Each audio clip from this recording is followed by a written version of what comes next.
On Kling AI, you have two different places where you can go to work with images and references. You have the standard image reference and Omni one. On this video, we will focus on the standard image reference. Once here, you have two different options, the single reference and the elements. Let's start with the single reference first. On this one, you can upload an image or maybe select one from the history of your creations. I will go to history and maybe search on one of the images I already have. I'm going to select this one, why not? And then confirm. Once you upload your image, you have three options for using the references. You have the subject, you have the face, and then the entire image. It's important to note that not all models are available for this very specific task. You only get the 1.5. If I go to the text-to-image, the latest is the 2.1. When using the subject mode, the AI attempts to isolate the main subject from your reference image. You need to be aware that when you use an image, the AI model will try to identify the subject. If you upload an image where you have multiple subjects, it might struggle into finding your main subject. On this image, I don't really think we will have a problem because this subject is really big and everyone else is just in the back. In subject mode, the uploaded subject is again the primary reference for this creation. You have two different sliders, the face and the subject. The sliders will let the model know what you want the most, the face or the subject. And I know it's just a little bit confusing. Isn't the subject the whole subject with the face included? And yeah, the subject is the whole subject with the face included. But these ones are a little bit different. If I go all the way up on the face and I go down on the subject reference, when I run a new generation, this means that it will include the face of the subject, not the clothing, not the pose, and not, everything else, just the face. If I do the opposite and go all the way down on the face and up on the subject, it will use everything about the subject, but not the face. And if I go all the way up on both, it will use the entire subject, face and body included. Let's put it to a test. I will paste a prompt like a woman goes for a walk on a London city street. If we are using the whole face reference and subject reference, it means that when we create a new image, it will create a new image with that very specific subject. But of course, on a London street. I will use 16.9 for this generation, one single output, and then click on generate. Let's see what we get back. Alright, we get it back, and we can see it's pretty much the same subject, but we are placing that subject on a different scene. For the most part, it works really well. Of course, we can use less of the face or less of the subject. For example, let's say I want to keep the face, but I want less of the subject, so I will just take it down, maybe around 20. Now I want the same face, but less of everything else. I will go down below and run a new generation again. Once we get it back, we can see that the face is pretty consistent, but then it's changing the clothing and everything else about that woman. Moving on, we have the face and then the entire image. And the face is the same idea, but now it's going to be about, of course, faces. Since we have some of the faces in the background, it's trying to detect those faces. Right here, what you need to do is you need to select the face the face that you want if you have many subjects, and then just prompt something and it will use that face as a subject. Like before, we have the slider to select the strength of the subject, of the reference. If I go all the way up, it will try to do its best to use this face on the new generation. But we can just take it down a little bit and just try to get something a little bit different.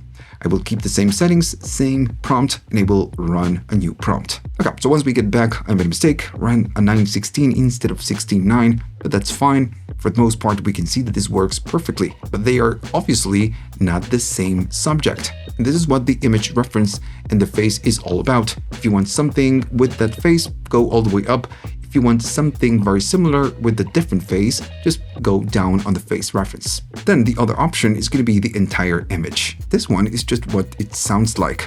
It will take the entire image as a reference. This one is great if your reference is something other than a subject. For example, if we upload a picture of a street, I can use that street as a reference for a new scene. One thing you need to notice is that the entire image only supports 1.0, which is a little bit old. If I go to face, it's 1.5, and if I go to subject, is 1.5. So why do we get old versions? Mostly because you can do the same thing we are doing right now on Omni 1, which is the new version of Kling. If you like my teaching style and you want for me to cover Omni 1, let me know down in the comments. Moving on, then you have the elements.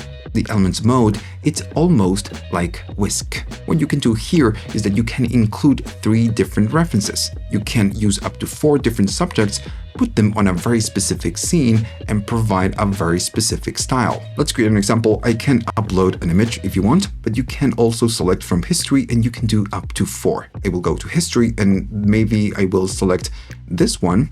And of course, you can select more at the same time, but I will just select one. Once I select an image, I need to let Kling know what is my subject. And for this, you just need to trim your image and make sure that Kling understands who is the subject or what is the subject. I guess this is fine. Once you're done, you need to confirm. Once the processing is done, you will see your subject right here. Now, of course, you can recrop the element or just get a new one. Then you need to define the scene, and you can again upload or select from history. And I will just upload an image, maybe this running trail. And now what I want to put this subject, this woman, walking on this forest. And this is the whole point of elements. We use different references and then we create one single scene. Of course, when you prompt something, we need to be a little bit descriptive. If I use a man walking on the street and we don't have a street and we don't have a man, well, then we will have a problem. So I will prompt something that, of course, makes sense. A woman goes for a walk in the forest. On this occasion, I'm not going to make the same mistake, 16:9, and then we just need to click on generate. It will take our woman and put her in the forest.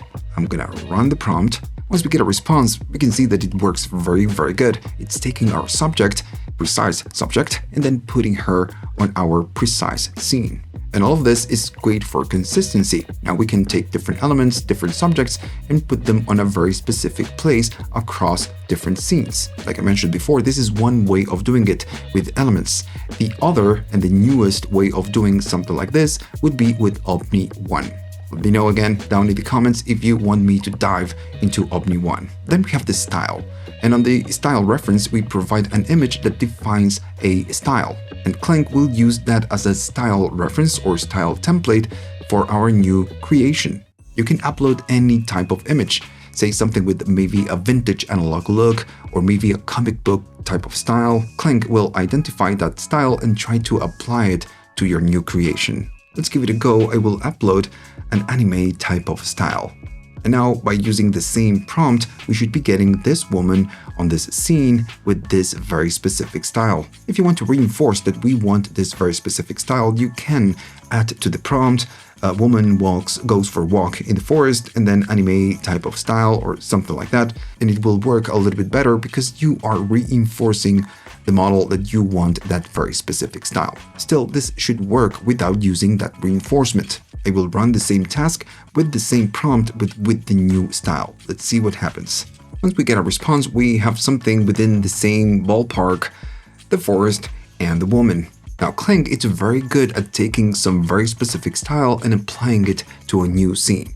Works always really, really great.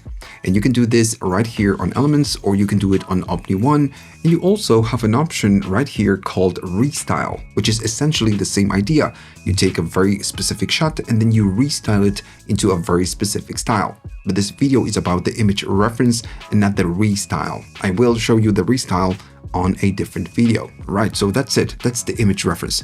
If you liked all of this, please like and subscribe.